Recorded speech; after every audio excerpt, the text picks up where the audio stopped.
Di Korea Selatan, terdapat kisah memilukan yang dialami oleh seorang pekerja yang sampai bertahun-tahun kematiannya tidak mendapatkan kompensasi yang setimpal. Pada bulan Mei 2005, Wang Yumi, seorang wanita 21 tahun mengeluh sakit kepada orang tuanya, namun dianggap hanya sakit biasa. Hari demi hari, ia semakin merasa kesakitan sampai harus dirawat di rumah sakit. Hasil medis menunjukkan Yumi mengidap kanker darah atau leukemia. Menurut penuturan dokter, penyakit Yumi jarang ditemui pada wanita berusia yang masih terbilang belia. Biasanya leukemia seperti yang dialami Yumi itu ditemukan pada pria berusia 65 tahun ke atas. Setelah 2 tahun menderita kanker, Yumi akhirnya meninggal dunia pada tahun 2007. Dan orang tuanya perlahan mengetahui latar belakang Yumi bisa mengidap kanker. Yumi bekerja di Samsung pada tahun 2002. Terpaksa mundur dari sekolah karena ingin membantu ayahnya membiayai keluarga. Ayah Yumi hanya seorang supir taksi. Yumi adalah tipikal anak pekerja keras dan juga cerdas, hal yang memang dibutuhkan oleh Samsung.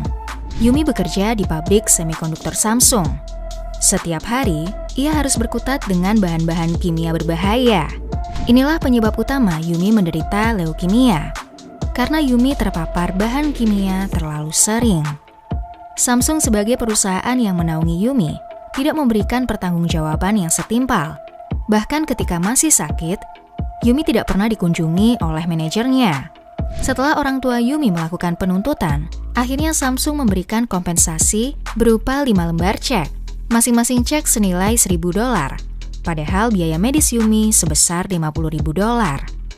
Samsung berdalih tidak ada dana cukup untuk mengganti biaya medis Yumi. 11 tahun kemudian, ayah Yumi dan ratusan kerabat korban lain dari paparan bahan kimia Samsung menuntut kompensasi. Akhirnya Samsung memberikan kompensasi sebesar $11,6 juta, yang artinya hanya $100.000 per keluarga. Padahal saat itu laporan keuangan Samsung menampilkan keuntungan sebesar $54 miliar.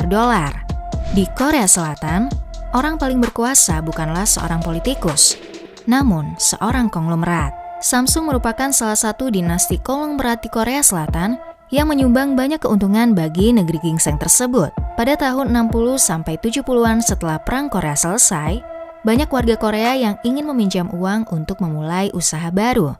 Kemudian pemerintah membantu mencari dana pinjaman untuk mendukung bisnis lokal. Pemerintah kemudian mencari keuntungan dari hal tersebut. Hanya beberapa industri yang dapat berhasil sukses karena mendapat restu dari pemerintah Korea. Pemerintah membuat suatu industri dapat melakukan monopoli. Contohnya di industri otomotif dikuasai oleh Hyundai, industri elektronik dikuasai Samsung dan LG, industri telekomunikasi dikuasai SK. Berkat peraturan tersebut, istilah chaebol muncul. Chaebol adalah penerus dan pewaris dinasti suatu konglomerat di Korea. Keluarga konglomerat yang memiliki perusahaan akan secara langsung mengendalikan seluruh kesuksesan ekonomi di Korea. Tahun ini, 10 besar chaebol Korea memiliki aset hampir sepertiga dari bisnis Korea. Bahkan setengah dari seluruh saham Korea dimiliki oleh chaebol. Tahun demi tahun, posisi chaebol semakin kuat. Mereka bahkan bisa mendapatkan apapun yang mereka inginkan.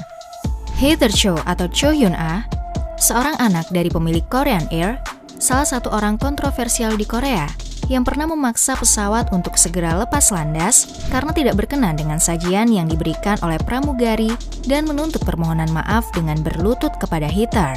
Penumpang lain ikut marah karena menurut mereka, Heather menyalahgunakan kekuasaan dan menuntut agar kasus tersebut dibawa ke pengadilan.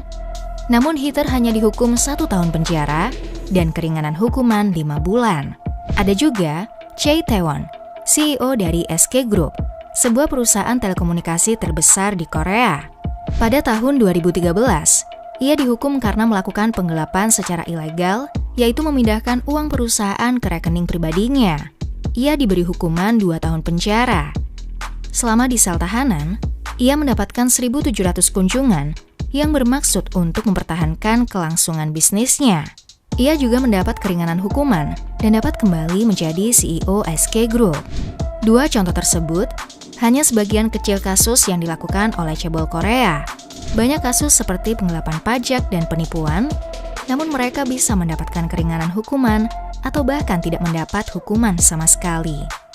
Pada tahun 1938, Samsung dikenal sebagai perusahaan perdagangan ikan kering senilai $25.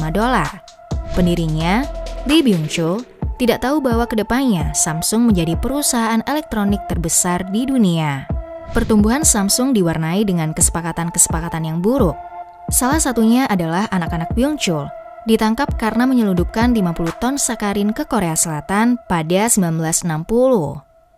Satu dekade berikutnya, Lee Kun-hee ditangkap karena menyuap mantan presiden dan hakim untuk melakukan keinginannya.